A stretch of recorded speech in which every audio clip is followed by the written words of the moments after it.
अच्छा जी, मैंने रिकॉर्डिंग पे लगा दी ताकि आप लोगों को जो है ना वो आसान हो समझने में भी। तो पहले जो है ना सीआरक्यूज पे जाने से पहले आप लोगों को मैं जो है ना रूब्रिक बता दूं कि कौन सा रूब्रिक बेस्ट है। और ये rubric based on the what I did in my test. जो मैंने ये जो आपके 72 मार्क्स लिए थे ना टेस्ट में, मैंने लिए थे इसमें, यहाँ पे 74.50 लिए थे मैंने टीचिंग लाइसेंस में। तो how I approached my teaching licence, तो मैंने उसको कैसे अप्रोच किया। और मैंने ये सेम चीज जो है ना अपने प्रीवियस 2 बैचेस में भी पढ़ाई है। मैंने 2 बैचेस पहले भी इसकी पढ़ाए हैं, जब ये फर्स्ट टाइम मैंने ही पढ़ा है यहाँ पे टीचिंग लाइसेंस। ठीक है जी। तो आपके लिए जो है ना स्टूडेंट के लिए वो स्कोरिंग रूब्रिक जो है ना कि कैसे वो स्कोर करती हैं, कैसे आपके जो है ना वो रिस्पॉन्स को, क्योंकि उसमें कोई वन साइज फिट ऑल नहीं है, कोई एमसीक्यू नहीं है कि आप एक जो है ना या सही हो या गलत हो। इसमें सही गलत नहीं होता। इसमें आप लोगों को मिलता है स्कोर। वो एक रूब्रिक है, पूरा जो असेसर होते हैं वो उस रूब्रिक को देख के आपको असेस करते हैं। तो आप लोगों को क्या करना चाहिए, स्कोरिंग रूब्रिक को देखना चाहिए। अब एक क्राइटेरिया है जिसमें एक्सीलेंट हो तो फुल मार्क्स देते हैं, गुड हो तो पार्शल मार्क्स देते हैं, पुअर हो तो मिनिमल मिनिमम मार्क्स देते हैं। ठीक है जी। अब वो भी मैं नीचे आप लोगों को दे रहा हूँ कि कैसे जो है ना एक एक को डिस्ट्रीब्यूट करते हैं। ठीक है जी। अब कॉन्सेप्चुअल क्लियरिटी तभी डे 1 से मैं आप लोगों को आज से ही फोर्स करूंगा, आपको कॉन्सेप्चुअल क्लियरिटी होनी चाहिए। जो भी टॉपिक हम मैं पढ़ा आप लोगों को, तो वो टॉपिक आप लोगों को फिंगर टिप्स पे याद होना चाहिए। ठीक है जी। तो कॉन्सेप्चुअल क्लैरिटी पे 40% मार्क्स होती हैं। क्या? Define the concept accurately with depth and examples के, अगर आप डिफाइन करें एक्यूरेटली और डेप्थ एंड एग्जांपल्स के साथ तो आपको फुल मार्क्स मिलेंगे। अगर आप डिफाइन पार्शली डिफाइन करें और कुछ एग्जांपल नहीं दे रहे और क्लियरिटी नहीं है तो आपको गुड अगर दिया तो मतलब आपके मार्क्स गए उसमें से। अगर पुअर है, इनकरेक्ट और वेग डेफिनेशन, उसमें आपको मार्क्स मिलेंगे, फिर 1 मार्क मिलेगा 5 की जगह पे। यहाँ पे आपको टीचिंग इसमें ना तो 0 मार्क्स वाला नहीं है, मिनिमम कुछ ना कुछ मार्क्स आपको देंगे क्योंकि आपने लिखा है। ये डिस्क्रिप्टिव का ये असूल होता है। ठीक है जी। कॉन्सेप्चुअल अगर आपकी अच्छी है तो आप लोगों को फुल मार्क्स। रिलेवेंस, कि आपका जो आंसर है डायरेक्टली जो आप क्वेश्चन आपसे पूछा गया है, वो मैं क्वेश्चन के टाइप्स भी आगे चल के आप लोगों को पढ़ाऊंगा रेगुलर क्लास में कि कौन से क्वेश्चन टाइप को कैसे डिलीवर। अगर आप उसको डायरेक्टली क्वेश्चन को हिट करें, डायरेक्ट उस क्वेश्चन के जो कॉन्सेप्ट पूछे गए हैं वो आंसर करें तो आपको फुल मार्क्स। अगर आप कुछ बता रहे हैं कुछ नहीं बता रहे आपको नहीं है तो ये फिर आपको जो है ना मतलब अच्छे मार्क्स मिलेंगे। अदरवाइज जो है ना अगर ऑफ टॉपिक है या इररिलेवेंट इंफॉर्मेशन है, फॉर्मेट से आप आउट हो रहे हैं तो फिर आपको मिनिमम मार्क्स मतलब 1 मार्क्स देंगे। ठीक है जी। अगर आप इंग्लिश के क्वेश्चन को उर्दू में लिख के आते हैं तो फिर 0 मार्क्स। ठीक है, क्योंकि आपने फिर लैंग्वेज कोई फॉलो नहीं किया। तो आपके आंसर्स किस चीज में होने चाहिए, your answer should be in English. दूसरा एप्लीकेशन एंड एग्जाम्पल्स, अगर आप एप्लीकेशन और एग्जाम्पल दे रहे हैं तो 20% उसका होता है। आप relevant real life classroom examples दे रहे हैं तो आप लोगों को जो है ना 20% मार्क्स उसमें भी मिल जाएंगे। और ये आप लोगों के हाथ में है। अगर रिलेवेंट एग्जाम्पल दे रहे हैं और क्लासरूम एग्जाम्पल दे रहे हैं तो यू विल सिंपली क्या क्या मिलेगा आप लोगों को, फुल मार्क्स मिलेंगे। अगर आप एग्जाम्पल जो है ना वो प्रो दे रहे हैं बट उनको एक्सप्लेन नहीं करें तो आपको फिर भी मार्क्स मिलेंगे। आप कोई एग्जाम्पल नहीं दे रहे या अनरिलेटेड एग्जाम्पल दे रहे हैं, ठीक है, आपसे पूछा जा रहा है क्लासरूम का एग्जाम्पल और आप बाहर का जो है ना वो जैसे होते हैं ना स्टूडेंट को कुछ नहीं आता तो फिर वो क्या बाहर के हवाल लिख के आते हैं, तो अगर हवाल लिख के आए तो उसके कोई मार्क्स नहीं मिलेंगे आप लोगों को। और जो फोर्थ वन इम्पोर्टेंट चीज है, that is language in organisation. आपकी जो लैंग्वेज हो वो क्लियर हो, बिल्कुल सेंटेंसेस हो प्रॉपर सेंटेंसेस, तो सब्जेक्ट वर्ब ऑब्जेक्ट ऐसे प्रॉपर वैसे सेंटेंसेस हो या स्ट्रक्चर्ड रिस्पॉन्सेज आपके हो। ठीक है, अगर आप लोग वो लेकर हैं तो आपको फुल मार्क्स मिलेंगे। अगर माइनर इश्यूज हैं क्लैरिटी में, यहाँ पे देखिए आईबी वाले आप लोगों की लैंग्वेज यहाँ चेक नहीं करेंगे, दे वो चेक करेंगे आपके आइडिया को, आपके कंटेंट को। अगर आप क्लियरली इलाबोरेट नहीं कर पाते कि एग्जामिनर को ही ना लैंग्वेज समझ आ रही है ना आपकी हैंडराइटिंग समझ आ रही है तो फिर उसके आपको इतने मार्क्स नहीं मिलेंगे। अगर आप ऑर्गेनाइज नहीं, ऊपर एक बात कह रहे हैं नीचे दूसरी बात फिर उसी बात को रिपीट करें तो देर विल बी इशू। समझ आ रही बात? तो इसके एग्जाम्पल भी मैं आगे चल के भी आपको जो है ना वो दे रहा हूँ। मैंने अभी थोड़ी देर बाद पहले जो है ना उनकी सेटिंग की थी, ठीक है। तो मार्क्स डिस्ट्रीब्यूशन कैसे है, अगर 5 मार्क्स के CRQs हैं, कंस्ट्रक्टेड रिस्पॉन्स क्वेश्चन। अब CRQs क्या है आप लोगों के, इसके मैं थोड़ा आप लोगों को गाइड कर दूं यहाँ पे। CRQs क्या है यहाँ, कंस्ट्रक्टेड स्ट्रक्टेड रिस्पॉन्स क्वेश्चंस।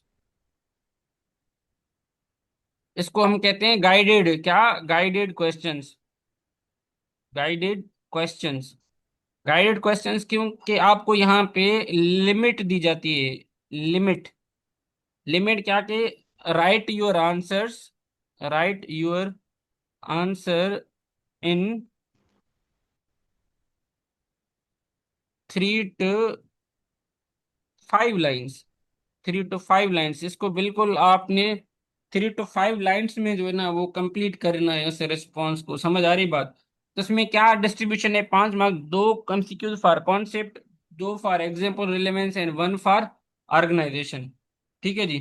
अब आते हैं आपके 10 मार्क्स CRQs पे।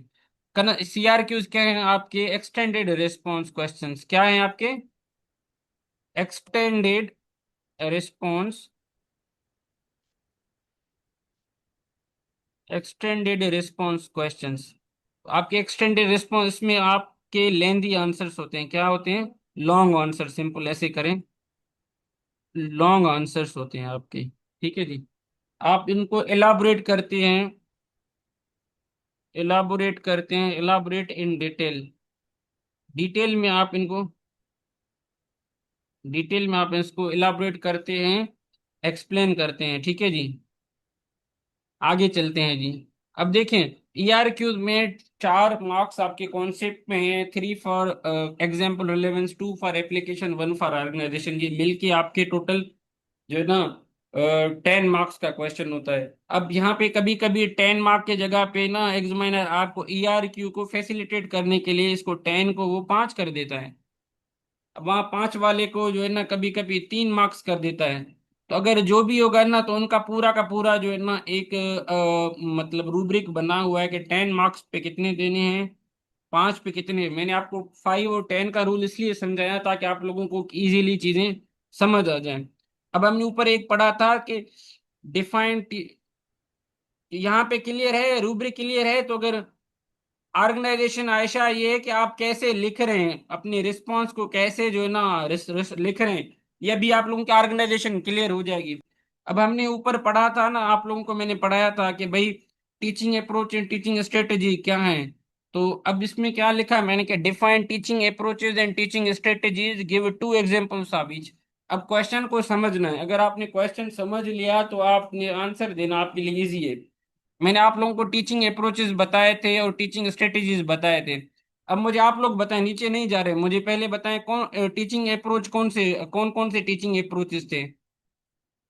Who will tell me in the from the class, teaching approaches कौन से थे, मैंने अभी आप लोगों को पढ़ाए हैं थोड़ी देर पहले class. Sir teacher centred, student centred, बिल्कुल, inquiry based. Subject centred, inter. Sir, there are four teaching approaches. Number one, student-centered approach. Number second, teacher-centered approach. Number four, subjective-centered approach. And number fourth is interactive approach. चलें, great, जबरदस्त, good job कोमल। अब आप मुझे बताएं teaching strategy कोई बताए जो भी मैं पढ़ा के आया हूँ आप लोगों को। टीचिंग ये तो भी हम डिटेल में आगे Sir, चल के teaching पढ़ेंगे। strat सर जी। टीचिंग स्ट्रेटजीज जैसे कि दीक्षा है, रोल प्ले है, हाँ, क्विज है, लेक्चर है, प्रेजेंटेशंस है, ये हमारी बिल्कुल। टीचिंग स्ट्रेटजीज हैं। ये आपके टीचिंग स्ट्रेटेजी। अब क्या बोल रहा है कि डिफाइन करें कि टीचिंग अप्रोच क्या है, टीचिंग स्ट्रेटेजी क्या है, और उसके 2 एग्जांपल्स दें हमें एक एक एक के, ठीक है ना। अब देखें, टीचिंग अप्रोच आप लोगों को मैंने कहा था कि एक ब्रॉड है और फिलोसॉफिकल पर्सपेक्टिव है, जिसमें हमें पता चलता है कि टीचिंग और लर्निंग कैसे कराई जाए। ठीक है, उसका जो मेजर फोकस है teaching, how teaching learning happens, teaching और लर्निंग कैसे होता है, ये आपका अप्रोच है। ठीक है, और ये आपका फिलोसॉफिकल लेवल पे है। जबकि टीचिंग स्ट्रेटेजी आपकी क्या है, टीचिंग स्ट्रेटेजी आपकी जो है ना, इट्स लाइक अ प्लान, ये आपका एक एक्शन प्लान होता है, स्ट्रेटेजी जिसको आप यूज करके जो है ना आप अपने अप्रोच को जो है ना वो फुलफिल कर सकते हैं। लाइक लेक्चर मेथड है, कोऑपरेटिव लर्निंग में जिक्सा है आपके पास जो है ना रोल प्ले है, आपके पास डेमोन्स्ट्रेशन मेथड है, मेथड कोई भी हो सकता है ना, ये सारे आपके स्ट्रेटजीज है। फिर आगे चल के हम डिटेल में पढ़ेंगे कि टीचर सेंटर्ड स्ट्रेटजीज कौन से हैं, स्टूडेंट सेंटर्ड स्ट्रेटजीज कौन से, तो ये सारी चीजें आपकी इंशाल्लाह इसी चीज में जो है ना वो कवर हो जाएंगी। अब हमें क्या करना है, define teaching approach, define teaching strategies, पहले ये दो काम करेंगे। मैं आप लोगों को इसकी बायफर्केशन करके देता हूँ वन बाय। टीचिंग अप्रोच देखें, आपका आंसर टू द पॉइंट हो, बिल्कुल टू द पॉइंट आंसर हो। यहाँ पे मैं एक पॉइंट लिख देता हूँ समझाने के लिए, कंट्रोल एल करता हूँ यहाँ पे। एक मिनट मुझे यहाँ पे मैं इसको देखें, आपको इंस्ट्रक्शन देंगे write to the point answer, क्या लिखना है आपको, write to the point answer, ठीक है। राइट इनकम्प्लीट सेंटेंसेस, आपको कंप्लीट सेंटेंसेस चाहिए। डिफाइन कॉन्सेप्ट क्लियरली, ठीक है जी। आपको क्या करना है, टू द पॉइंट आंसर देना है, कंप्लीट आंसर देना है, ठीक है। और कॉन्सेप्ट को जो है ना वो क्लियरली डिफाइन करना है। क्या करना है, इनको क्लियरली डिफाइन करना है कि है क्या। अब देखें, अगर ये जो मैं बता रहा हूँ ये चीजें आप देखेंगे इसमें जो है ना आगे चल के, ठीक है। जो ऊपर हमने रूब्रिक डिस्कस की, रूब्रिक को माइंड में रखिएगा, ठीक है। रूब्रिक आपको रट्टा लगा हुआ रूब्रिक का है, जो आंसर आप क्रिएट करेंगे ना आगे चल के, तो मैं आप लोगों को पूरा का पूरा जो है ना ये याद करवाऊंगा स्कोरिंग रूब्रिक, ताकि जब आप कोई आंसर अटेम्प्ट करें तो आप लोगों को सारे चीजें माइंड में होनी चाहिए। अब देखें मैं क्या कह रहा हूँ, teaching approaches are broad principle are flow about how teaching learning should occur या teaching learning should happen. Like यहाँ पे यहाँ इजी लिखें, इजी भी एग्जाम्पल है, अगर आप इसको और फॉर्मल करें ऐसे देखें, for example constructive and behavioural approach, यहाँ पे अप्रोच ऑफ टीचिंग आप देख क्या लिखें, टीचिंग। ये आपकी यहाँ क्लियर हुई, ये आपने एक एग्जाम्पल दिया, ये आपने किस चीज को यहाँ से किया, ये आप लोगों ने यहाँ पे किया टीचिंग अप्रोचेस को जो है ना वो इलाबोरेट किया। ये यहाँ तक आपने टीचिंग अप्रोच को डिफाइन किया, कॉन्सेप्ट डिफाइन किया, ऊपर वाला define concept clearly with example, क्या क्या किया, ये यहाँ पे कॉन्सेप्ट एंड गिव एग्जाम्पल्स आपने क्या किया, कॉन्सेप्ट को डिफाइन भी किया और उसके अलावा उसके बाद एग्जाम्पल दिया। अब आते हैं हम टीचिंग स्ट्रेटजी, पहले क्या किया मैंने, टीचिंग अप्रोच को डिफाइन किया, फिर क्या किया, टीचिंग स्ट्रेटजीज को डिफाइन किया। Teaching strategies are the specific methods are taken use to achieve learning outcome within within an approach. देखिए मैंने क्या कहा था, टीचिंग फ्लॉस अप्रोच जो है वो फिलोसॉफिकल लेवल पे है, और आपका स्ट्रेटजी जो है ना वो किस लेवल पे आप लोगों का, वो है आप लोगों का प्लान लेवल पे। लाइक इजी एग्जांपल, यहाँ इसको और आप वहां पे एग्जांपल लिखा तो यहाँ पे वर्डिंग थोड़ी चेंज करें, फॉर इंस्टेंस। यहाँ लाइक वाइज एक ऐसे वर्ड भी यूज होता है, लाइक वाइज, लाइक वाइज भी आपका जो है ना ये इसकी एग्जांपल के through, like wise cooperative learning and drill practice. तो ये कोऑपरेटिव लर्निंग और ड्रिल प्रैक्टिस या डेमोन्स्ट्रेशन ये क्या है आप लोगों का टीचिंग स्ट्रेटेजीज हैं। ये कंस्ट्रक्टिव अप्रोच और बिहेवियरिस्ट अप्रोच ये आपके क्या हैं, आपके अप्रोचेज हैं, और ये आपके जो है ना ये स्ट्रेटेजीज हैं। अब आप लोगों ने क्या किया, डिफाइन भी किया, उसके एग्जाम्पल जो है ना वो भी दिए, ये एग्जाम्पल भी उसके दिए, ठीक है जी। उसके बाद आपने क्या किया, यहाँ पे भी जो है ना टीचिंग अप्रोचेस को डिफाइन किया, और उसके आपने क्या किए, एग्जाम्पल भी दी, ठीक है जी। टू द पॉइंट हो, इजी हो, ठीक है जी। अब आते हैं नीचे, अब वहां बोल रहा है आप लोग क्वेश्चन को समझें, गिव एग्जाम्पल। हमने ये हाफ क्वेश्चन अटेम्प्ट किया, यहाँ से लेके यहाँ तक अटेम्प्ट किए। अब जो सेकंड पार्ट है, give two two examples of each, दोनों के दो दो एग्जाम्पल देने। एग्जाम्पल्स अप्रोचेस कंस्ट्रक्टिविज्म बिहेवियरिज्म, और एग्जाम्पल ऑफ स्टेट जैसे ग्रुप डिस्कशन है, कोई क्वेश्चन आंसर मेथड है। अब आप लोग बोल सकते हैं सर यहाँ पे हमने दो लिखे थे वही लिखे यहाँ पे। अब जब एग्जामिनर देखेगा ना कि यहाँ पे इन्होंने दो डिफरेंट मेथड यूज किए हैं और यहाँ पे दो डिफरेंट मेथड यूज किए हैं, तो इट मीन्स कि क्या, वो बोल रहे कि हाँ इनको अप्रोचेस का भी पता है और स्ट्रेटजीज का पता है, तो यू विल गेट 5/5। ये आपका जो स्कोर, फॉर सपोज मैं एक एग्जामिनर हूं ना, ये स्कोर में एग्जामिनर हो, तो आई विल गिव 5/5, 5/5। ये आपका 5 आउट ऑफ 5 मार्क्स, आपको 5 में से 5 मार्क्स ही दूंगा। आपने सारे जो है ना मेरे जो रूब्रिक के जो सारे एलिमेंट्स थे ना, आपने वो यहाँ पे फुलफिल कर दिए हैं। Is it okay? समझ आ गई बात? Hello class. Yes, sir. जी, समझ आएगी Yes, थोड़ा sir. बताइएगा ताकि मुझे भी पता चले कि आप लोग जाग रहे हैं। यहाँ पे गुरु चैट में लिख दिया करें कि Yes, डन, sir. समझ आ गई ना? कायनात क्या बोल रहे हैं, स्टूडेंट सेंटर्ड, पता नहीं। ERQs CRQs, yes CRQs bounded है और ERQs बाउंडेड नहीं है। ERQs, और क्या पूछ रही हैं आप फातिमा, कायनात फातिमा, ERQs में एप्लीकेशन क्या है? ERQs पे भी गए ही नहीं ना भाई, देखें आप। ERQs अभी हम कर रहे हैं यहाँ पे, यहाँ तक CRQs क्लियर है? Yes, sir. यस क्लियर है, चलें जी, शुक्र करें। हम अभी आज जाके मिठाई भी जो है ना डिस्ट्रीब्यूट कीजिएगा। अब आते हैं हम डिटेल में। ERQs एक्सटेंडेड रिस्पांस क्वेश्चन, किसी भी जवाब का एक्सटेंडेड में हमें ज्यादा लिखना चाहिए उसके बारे में। तो डिस्कस द मेन डिफरेंसेस, यहाँ पे क्या बोला है, मेन डिफरेंसेस बताएं हमें ट्रेडिशनल और modern instructional approach with classroom examples. क्या बताना है? डिफरेंसेस बताने हैं विथ क्लासरूम एग्जांपल्स के थ्रू, ठीक है जी। अब मैं यहाँ पे आप लोगों को आके बता रहा हूँ। अब देखें, सेम फिलोसॉफी हम अप्लाई करेंगे, ठीक है। क्या करेंगे? कॉन्सेप्चुअल डिफाइन करेंगे, समझ आ रही बात? क्या करेंगे? ट्रेडिशनल इंस्ट्रक्शनल अप्रोच को और मॉडर्न जो इंस्ट्रक्शनल अप्रोच है उनको डिफाइन करेंगे। जैसे वर्डिंग आ रही है ना, अगर यहाँ पे ट्रेडिशनल आ रही है तो we will start from the traditional. अगर यहाँ पे मॉडर्न फर्स्ट आए, मॉडर्न एंड ट्रेडिशनल आए, तो आपको स्टार्ट करना है मॉडर्न से। जो कीवर्ड पहले आए, कीवर्ड को समझना है। ये जो आपका ट्रेडिशनल है ना, देखें ट्रेडिशनल इज अ कीवर्ड। आप लोगों को पहले क्या अटेम्प्ट करना है, जो कीवर्ड जो भी हो ना, कीवर्ड, उस कीवर्ड को अटेम्प्ट करना है। अगर उसके बाद आप लोगों को पूछ रहा है मॉडर्न, फर्स्ट में आपका जो है ना वो ट्रेडिशनल है तो हम ट्रेडिशनल स्टार्ट करेंगे। अगर मॉडर्न होता तो हम मॉडर्न से स्टार्ट करते हैं। समझ आ रही बात? क्लियर है? अब आते हैं यहाँ से, अब कॉन्सेप्ट को समझते हैं। अब जैसे ट्रेडिशनल इंस्ट्रक्शनल अप्रोचेज हैं तो हमें वो यहाँ से स्टार्ट करनी है। हमने यहाँ से स्टार्ट किया, बिल्कुल सिंपल स्टार्ट करें, कोई इशू नहीं है। अच्छा, ये यहाँ पे रेड है तो हम यहाँ, मैं आपको अंडरस्टैंडिंग के लिए जो है ना वही चीज़ें यूज कर रहा हूँ जो यहाँ पे। Traditional instruct approaches are teacher centred, emphasizing lecture memorization and discipline. ये मैंने आप लोगों को बताया था, ठीक है। The teacher is the authority and the students are passive recipients. Student क्या है, उसको अथॉरिटी है, स्टूडेंट आर पैसिव रेसिपेंट्स। ये मैंने टीचिंग अप्रोचेस का कॉन्सेप्ट बताया। फिर मैं अब आ रहा हूँ यहाँ पे मॉडर्न इंस्ट्रक्शनल अप्रोच पे। वो टीचर सेंटर्ड था, ये क्या है, learner centred student centred approach है, ठीक है जी। यहाँ पे समझिएगा इसको please.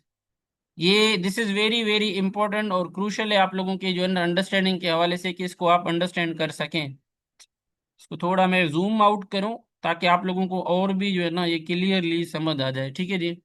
Modern learner centre focusing on collaboration, problem solving and critical thing. ये वही चीजें जो हमने ऊपर पढ़ के आए हैं। अब यहाँ पे हम एग्जांपल्स देंगे। अब एग्जाम्पल्स आप वन बाय वन, एक टीचर सेंटर्ड भी दे सकते हैं तो स्टूडेंट सेंटर्ड भी।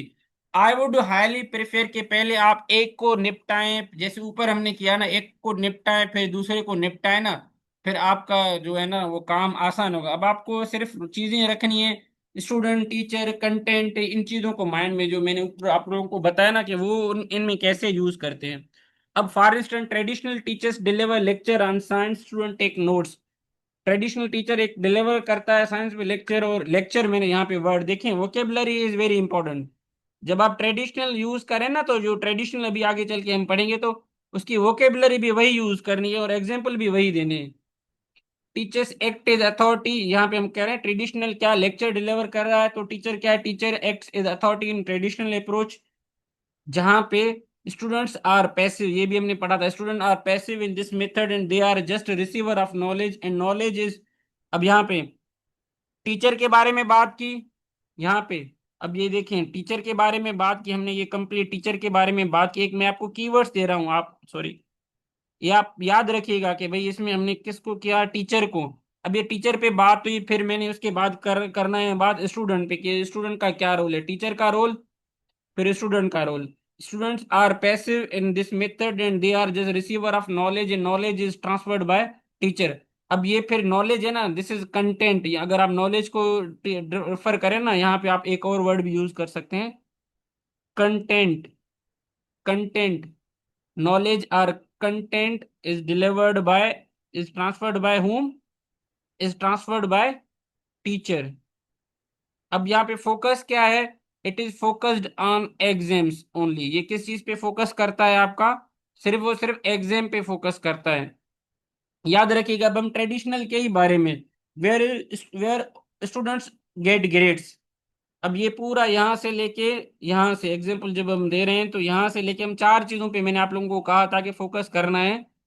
Student teacher and student teacher content and उसके जो है ना असेसमेंट, किन चीजों पे फोकस करना है, स्टूडेंट टीचर पे, टीचर का रोल, स्टूडेंट का रोल और कंटेंट का रोल और उसको कैसे असेस किया जाता है, इन चीजों पे फोकस करनी है आप लोगों को। ठीक है जी। अब ये हमने ट्रेडिशनल यहाँ पे फाइनल कर दिया। तो अब कितने एग्जाम्पल दिए हमने, चार एग्जाम्पल दिए। अब इन सेम चार एग्जाम्पल को हम अब रिप्लिकेट करेंगे मॉडर्न में, कि मॉडर्न में ये चीजें कैसे होती हैं। ऑन द अदर हैंड, जब ये मैंने ये एक ट्रांजिशन दी, modern teacher organises a group project where student investigate science problem and present solutions. अब ये इसने क्या कहा, मॉडर्न टीचिंग में क्या है, ग्रुप प्रोजेक्ट करते हैं। ठीक है जी, यहाँ टीचर लेक्चर करता है तो यहाँ पे क्या करते हैं, ग्रुप प्रोजेक्ट। यहाँ पे ये देखें, हमने ग्रुप प्रोजेक्ट का यहाँ पे एग्जांपल दिया ना। ठीक है जी,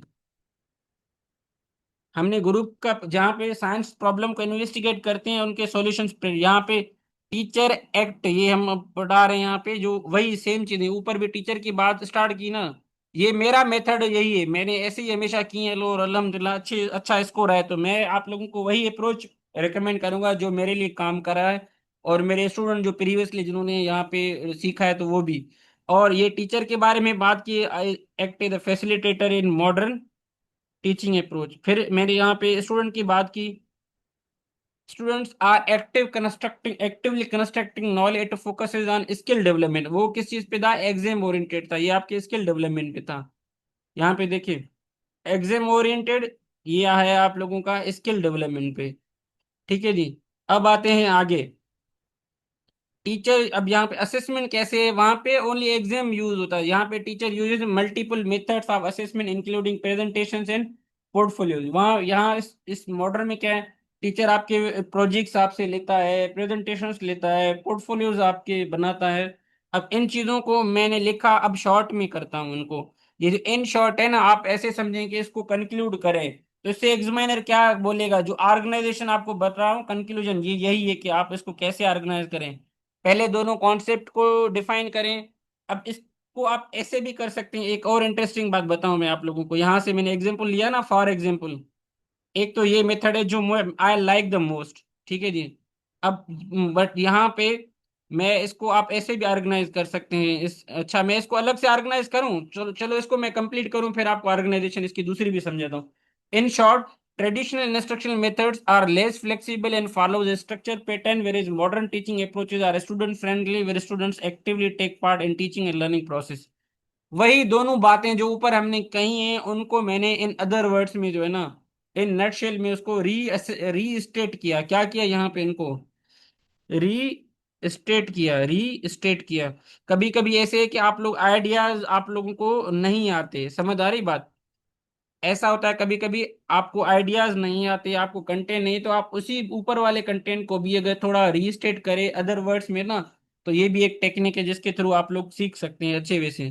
ठीक है जी। अब मैं इसको और एक मेथड के थ्रू आप लोगों को समझाता हूँ कि इसको और कैसे हम कर सकते हैं। आपका एमसीक्यू ये सेम है, आंसर आप लोगों का मैं दूसरा आप लोगों को दे रहा हूँ। तो the way you like, but in दोनों से एक ही फॉर्मेट जो है ना, दूसरा कोई फॉर्मेट नहीं है, इसके अलावा आप लोगों को यही फॉर्मेट फॉलो करने हैं। ठीक है जी। अब यहाँ पे आते हैं, मैंने यहाँ से लिखा ना, ट्रेडिशनल ट्रेडिशनल है ना, तो हम यहाँ से ट्रेडिशनल ट्रेडिशनल ही खेलेंगे। कैसे खेलेंगे, मैंने यहाँ से ट्रेडिशनल की सारी चीजें उठाई, पूरा का पूरा जो है ना मेरा जो पैटर्न है, आई लाइक दिस पैटर्न, मैंने यहाँ इसको कट किया और सीधा यहाँ पे जाके पेस्ट किया ट्रेडिशनल में। अब आ गया मॉडर्न, यहाँ मॉडर्न वाला सारा ही सारा मॉडर्न का है। मैंने कुछ भी ऑन द अदर एंड जो कनेक्टर है ना उसको मैं कर रहा हूँ खत्म, अब कनेक्टर की जरूरत ही नहीं है हमें। ठीक है। अब now we don't need any connector, क्योंकि हमने अपना पैटर्न जो है ना वो चेंज कर दिया। अब पैटर्न चेंज, अब वहां पे फॉर एग्जांपल, यहाँ पे फॉर इंस्टेंस, या ऐसे ही लिखिए एक और वर्ड, फॉर इंस्टेंस लिखें, या और भी जो है ना आपके कनेक्टर्स हैं वो यूज करें। कनेक्टर्स ये आपके ऑर्गेनाइजेशन को अच्छा करते हैं, आपकी जो ऑर्गेनाइजेशन है ना वो। फॉर इंस्टेंस, अब ये पूरा का पूरा यहाँ से, ये पूरा का पूरा आपका जो है ना, आपने एक ही पैराग्राफ लिखा, ट्रेडिशनल पे जो जो कंटेंट थी वो लिखा, फिर आपके पास मॉडर्न इंस्ट्रक्शनल अप्रोचेस पे जो जो कंटेंट थी आपने वो लिखा, और उसके बाद जो है ना ये रीस्टेट वाला है, इसको आपने क्या कहा, इसको अब रीस्टेट की जगह हम करेंगे कंक्लूजन। कंक्लूजन, ये आप इसने क्या किया, आपने आपने सेम चीजों को कंक्लूड किया। तो अब मुझे बताएं कि इन दोनों अप्रोचेज में से I personally like this approach, ये जो मैंने, ये जो है ना ये मेरा हमेशा रहा है। इवन मैंने सीएसएस के जो एग्जाम दिए हैं ना, सीएसएस के एग्जाम में भी मैं ये, CSS exam is like same CRQs ही होते हैं, ईआरक्यूज आपके एक्सटेंडेड रिस्पांस क्वेश्चंस होते हैं, आप उनको ऐसे ही जो है ना वो करते हैं। बट ये जो है ना एक ये अप्रोच है जिसमें आप पूरे दोनों को कंक्लूड एंड कंक्लूज करें। तो आई होप कि आप लोगों को सीआरक्यूज भी क्लियर किए होंगे। अब मुझे आप लोग बताएं, वॉइस के थ्रू बताएं सब, कि आप लोगों की चीजें क्लियर हुई हैं या नहीं हुई। क्लास, सर क्लियर है। सारा आपकी क्या क्या बोल रहे हैं, क्लियर हुए सारे टॉपिक्स।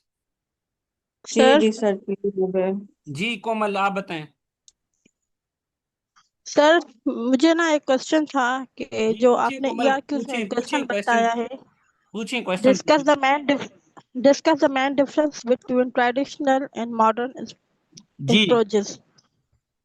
तो हमने जो बीएड में पढ़ा है कि according to the Bloom's taxonomy के डिफरेंस जो है हमेशा कॉलम में होना चाहिए, जो आपका यहाँ पर क्वेश्चन मौजूद है वो लाइन वाइज सीक्वेंस में मौजूद है। अच्छा जी, तो मैं बताऊं आपको, ब्लूम टेक्सोनॉमी के हिसाब से ऐसा नहीं है, कॉलम में होना जरूरी नहीं है। अब मैं आपको बता रहा हूँ आंसर। जी देखें, सर। जब हम डिफरेंशिएट करते हैं तो इट्स नॉट नेसेसरी कि कॉलम में हो। अब मैं आपको एक एक मेथड बताऊं जो आपने कहा था ना ब्लूम टेक्सोनॉमी, ये आपको ये देखें यहाँ पे, पेडागोजी वर्सेस जी एंड्रोगोजी जी सर। कॉलम में हैं दोनों, यहाँ पे देखें। जी सर। अब यहाँ पे मैंने क्यों कॉलम में रखे, अब वो एक्चुअली वो जो हम ब्लूम में करते हैं ना, that is due to the organisation. क्या किस वजह से करते हैं, ब्लूम में ऑर्गेनाइजेशन के ऑर्गेनाइजेशन। हिसाब से। अब जब हम सीआर क्यूज यस। और ईआर क्यूज आते हैं तो that is in descriptive form, not in the form of tabular form. बात समझ आ रही बात। जी जी सर। तो इसलिए मैंने इनको ऐसे अरेंज किया जो डिस्क्रिप्टिव है ना, मैंने आपको स्ट्रेटेजी बताई कि सीआर क्यूज को कैसे अटेम्प्ट करना है और ईआर क्यूज को कैसे अटेम्प्ट करना है। होप कि अब आपको समझ तो आ गई है। जी सर, तो मेरा क्वेश्चन यही था कि लाजिमी नहीं है ना कि हम टेस्ट में भी यही पैटर्न फॉलो करें यही पैटर्न कि ही फॉलो कॉलम करना है बनाना है। लाजिम। कोमल आपको लाजिम यही सही जो सही। मैंने समझा है, यही पैटर्न फॉलो करना है, नहीं तो आपके एमसीक्यूज जो मार्क्स है ना वो कट जाएंगे। जी sir, thank you so much. और किसी को कोई क्वेश्चन है सर प्लीज पूछें। जी नेम बताएं और पूछें क्वेश्चन जी। सर मैं सारा थी ॻाल्हायां। जी सारा सर क्वेश्चन पूछें। आपने क्या क्यों अभी एक्सप्लेन किया, वो मैक्सिमम कितनी लाइंस का लिखना चाहिए हमें सीआरक्यू टेस्ट में? जितना आपके पास नॉलेज हो, जितना स्पेस हो, ईआरक्यूज में, सीआरक्यूज आपके मखसूस होते हैं 3 to 5 लाइंस में आप उसको खत्म करें। बट ईआरक्यूज एक्सटेंडेड होते हैं, जितना आपके पास नॉलेज हो और जितना वहां पे स्पेस दिया गया हो। Okay sir, thank you. और किसी को कोई क्वेश्चन है या एंड करें class. No sir, no any question. चलें जी। और किस चलें, और कोई क्वेश्चन हो, कोई कमेंट, कोई फीडबैक तो आप भली दे दें।